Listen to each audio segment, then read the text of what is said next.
엘리사가 두 번째 길갈을 방문하였습니다.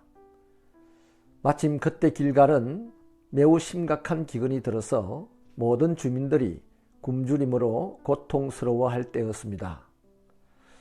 이 길갈은 이스라엘 백성들에게 매우 유서 깊은 영적인 도시입니다.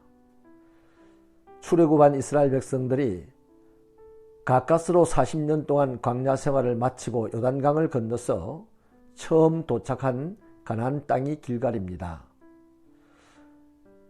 두려움에 떨던 여리고 성 모든 주민들이 긴장하며 바라보고 있는 가운데서 이스라엘의 모든 남자들이 할례를 행하였던 곳이기도 합니다.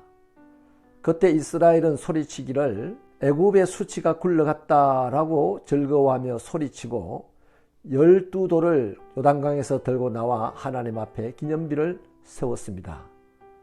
다시 말하면 진정으로 애굽에서 해방된 것을 기뻐한 곳이라는 거죠. 거기다가 그들이 여태까지 먹어왔던 만나가 거친 곳이기도 합니다. 이렇게 영적으로 유서 깊고 축복받은 도시였는데 지금의 이스라엘 백성들은 하나님을 저버리고 풍요의 신으로 이름하는 바알을 숭배하고 있었습니다. 민망하기는 그들이 하나님 대신 풍요의 신 바알을 믿고 섬기는데 그 땅에 기근이 심각하게 들어서 굶주려 죽게 되었다는 것이죠. 한 사회가 혼란과 환난과 고통에 빠졌을 때 그리스도인은 또 교회는 무엇을 해야 합니까? 그들의 범죄와 우상 숭배를 비난하고 하나님의 심판임을 각인시켜야 할까요? 엘리사 선지자의 대처를 보면 답이 나옵니다. 엘리사는 길갈의 굶주린 주민들을 위하여 국을 끓여서 먹이게 하였습니다. 그러나 어떤 사람의 실수로 그 국이 독극물이 가득한 물이 되고 말았습니다. 이 사실을 알게 된 엘리사는 그 국에 가루를 풀었고 독성이 없어졌습니다. 그제서야 주민들은 먹을 수 있게 되었죠. 길갈은 하나님의 유서가 서려 있는 곳이죠. 엘리사의 입장에서 얼마든지 이 환난과 기근의 이유가 하나님을 배반하고 우상 숭배자가 되어버린 이스라엘 백성들에게 있음을 선포할 수 있습니다. 그들을 책망하고 그 책임을 그들에게 물을만 했습니다. 그러나 엘리사는 굶주림으로 죽어가는 그들을 비난하거나 책임을 묻거나 저주하지 않았습니다. 두말 않고 그들을 죽음 가운데서 살려내었습니다. 유심히 살펴보면 엘리사의 기적사역의 대부분은 어려운 사람들을 돕는 것과 연결되어 있습니다. 사역의 포커스를 어려움의 원인을 찾는 데 두지 않았고 어려움을 해결하는 데 두었다는 반증이 됩니다. 하나님의 사람, 교회의 가장 중요한 사명이 진리의 수호라고 할 때 거기에 이견을 달 만한 사람은 없을 것입니다. 그러나 그만큼 중요한 한 가지의 사명이 더 있습니다. 구제를 위한 나눔이죠.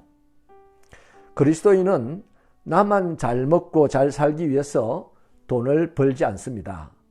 오히려 하나님이 선물로 주신 달란트로 그것이 재물이든지 지식이든지 건강이든지 어떤 것이든지 그것들로 어떻게 사람을 섬기고 어떻게 나눌 수 있을까를 고민하는 사람이 올바른 그리스도인입니다. 이 일 후에 누군가 감사의 표시로 보리떡 20개와 채소 한 자루를 엘리사에게 가져왔습니다. 엘리사는 그것도 100여 명의 무리에게 나누어 먹이게 하였죠. 그러나 사환은 따지듯이 엘리사에게 대꾸를 합니다. 이것으로 어떻게 100명을 먹일 수 있느냐라는 것이죠.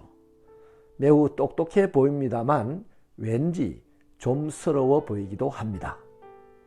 이것은 마치 주님께서 수많은 군중에게 먹을 것을 주어라고 했을 때 빌립이 나서서 이곳은 빈들이고 날은 저물었고 가게는 없는데 무엇으로 저들을 먹일 것이냐고 주님에게 따졌던 그 사건이 생각납니다.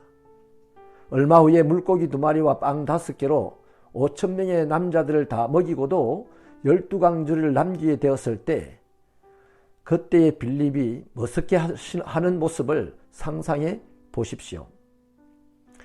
엘리사도 따지는 사환에게 하나님의 주신 감동으로 말씀을 전합니다. 하나님께서 그들이 다 먹고도 남길 것이다 라고 말했죠. 그리고 선지자의 말은 땅에 떨어지지 않았고 그대로 실현되었습니다. 교회 공동체가요, 나눔을 하다 보면 그 횟수가 잦아지고 또 그 규모가 커지면 그럴 때 마음의 여유를 잃어버리는 경우가 왕왕 있습니다. 그때 우리는 주님 닮지 않게 자꾸만 좀스러워질 때가 있죠. 교회와 신자께는 진리를 수호해야 할 사명이 분명히 있습니다. 그러나 세상은 더 자주, 더 많이 우리에게 요구합니다. 어려운 이들을 위해서 당신의 가진 것을 나누어라고 하는 것이죠. 이것은 곧 하나님께서 우리에게 주시는 사명이요, 예수님이 이 땅에서 우리에게 보여주신 삶이었습니다. 하나님 아버지, 우리가 이 세상에서 예수 믿고 세상에서 잘 먹고 잘 사는 자가 되기로 생각하고 꿈꾸는 자가 되지 말게 하시고, 우리가 이제 이 세상에서 예수님을 믿었으니 진리를 수호해야 될 뿐만 아니라 이 세상의 고통 가운데 들어가 주님처럼 나를 나눌 수 있는 구제자가 되게 하여 주옵소서.